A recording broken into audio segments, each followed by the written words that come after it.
Welcome back to this channel. This is Jackson Many, and I believe that you are fine and you are good in the Lord. And so today I have a topic that I will be touching on the reasons why Jesus had to die on the cross. Why Jesus had to die on the cross? Was it really necessary for Jesus to die on the cross? So basically today I'll be teaching on topics. We have already a topic, but a subtopics. Points. Let me put it that way. We have a topic, and the topic is why Jesus had to die on the cross, and then we have 7 points. So point number 1, the reason why Jesus had to die on the cross is to fulfill all the promises, the types, and prophecies in the Old Testament. If you read the Old Testament, you see the shadows, the type. We see Joshua being the type of Jesus. We see Jeremiah, type of Jesus, like a shadow, showing that the Messiah will come. And we have varieties of various Bible verses that speaks of Messiah who will come. So Zechariah 12:10 says that, "And I will pour on the house of David and on the inhabitants of Jerusalem the spirit of grace and supplication. Then they will look on me whom they pierced." Okay, that is Jesus. Okay, so he came, he had to die because in order for him to fulfill all types, the promises and prophecies that were in Old Testament. Number 2, why Jesus had to die. Number 2, to finish all the sacrifices and ceremonies of the priesthood. Remember this, priesthood belonged to the Levi, okay? You remember the 12 sons of Jacob. So there's a Levi who, so in the house of Levi, those are people that God chose to be used in priesthood. And so they used to have a priest who would conduct ceremonial sacrifices for purification, for offering. So they are like let me say, like they represented Jesus, okay? And so Jesus had to come to abolish that, okay? Because those priests had to go really difficult time for them to be able to present those ceremonies. And if they could disobey those processes, then they could even end up dying while performing the ceremonies. So Jesus had to come and to die and to be now the chief priest. Okay. Number 3, he died on the cross because to completely identify with the humanity. When you read Hebrews 2:9, "But we see Jesus, whom was made a little lower than angels for the suffering of death, crowned with glory and honor, that he, by the grace of God, might taste death for everyone."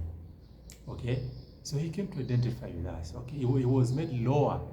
He's God, and he came down to be like us. Okay, so that he could identify. He went through anger like every human being goes through. He went through all cycle of humanity that every human goes through. Why? So that Jesus could identify.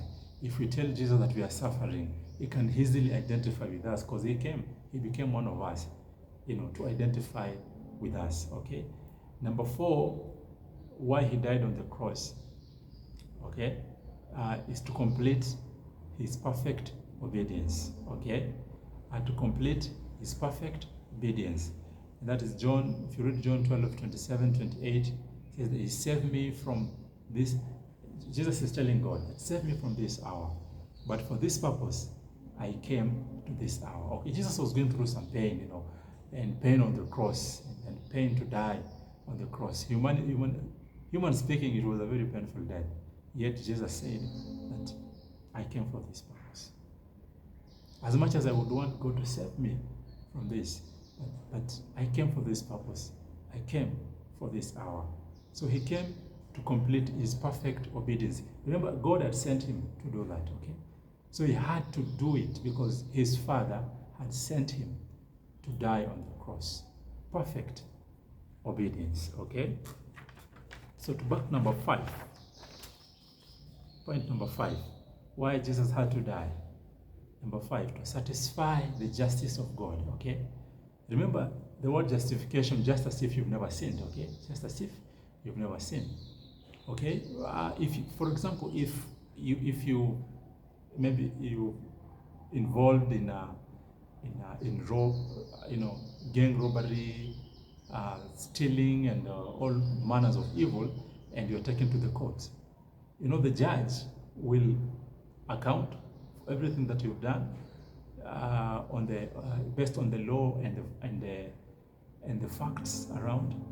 And then after you've been found guilty, again, you get jailed, right? But now, God is the one who is the judge, who is the one to judge you, a thief. And then Jesus is coming in and saying, no, please, I take it all upon me, okay? So I'm giving this guy justice. Just give it to me. That penalty and all that, give it to me. And this guy, let him free, okay? You remember that thief on the cross? Okay, he told Jesus, remember me, okay? Remember me. And Jesus told him, for sure, you will be with me in paradise. And so that's what Jesus came to do. Why Jesus died on the cross? To satisfy the justice of God. John 19:30 says that it is finished. He said on the cross that it is finished, which had the sense of paying it in full, okay? So we are not supposed to be guilty anymore. Yes, we are sinners and all that, okay? And nobody is perfect. We're all struggling with sin and all that. But we look towards the cross, okay?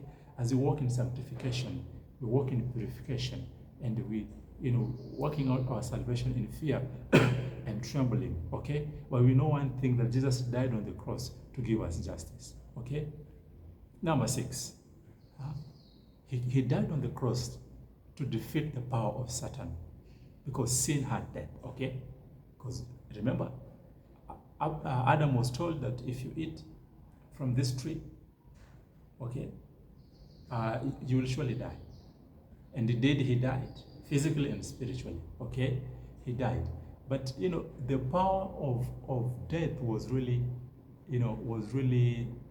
how do you put it? It was irreversible, okay? The only person who could reverse it is Jesus, okay? And so Jesus had to come and take away that power of death, okay? Take that power that Satan had taken from man, the power for man to die, okay? And is it Psalmist that says, "Oh death, where is your sting?" Okay?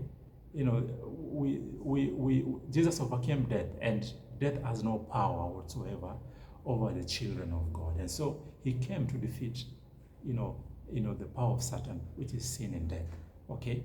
And then lastly, Jesus had to die on the cross to demonstrate the love of God, okay? He came to demonstrate. Remember, love, God is love, okay? And love is action, is an action word. And so he came to die. John 3:16 says that that whoever believes in God, God sent his son, right? He sent his son to die on the cross, that whoever believes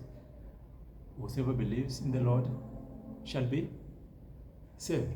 For God so loved the world that he gave his only begotten son, that whosoever believes should not perish but have everlasting life. So he came to give us that life. He died on the cross as a demonstration of the love of God, that God really loves you, okay?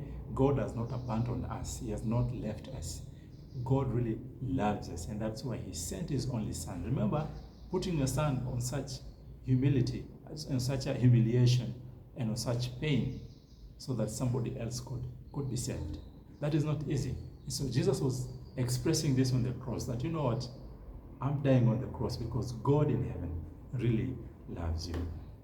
I believe that there's something which you've learned, and I believe that the love of God has been demonstrated on you And I believe that that love is still calling you to come back to God, because God really loves you, and God has a place in heaven that if one day you shall die, you shall rest with him forever and ever and ever. Amen. Amen. And so I still continue to urge you to subscribe to my channel and comment and share, and continue to follow me up. Tomorrow I'll have another topic which I believe that we will all learn and be able to grow. Otherwise, may the Lord bless you.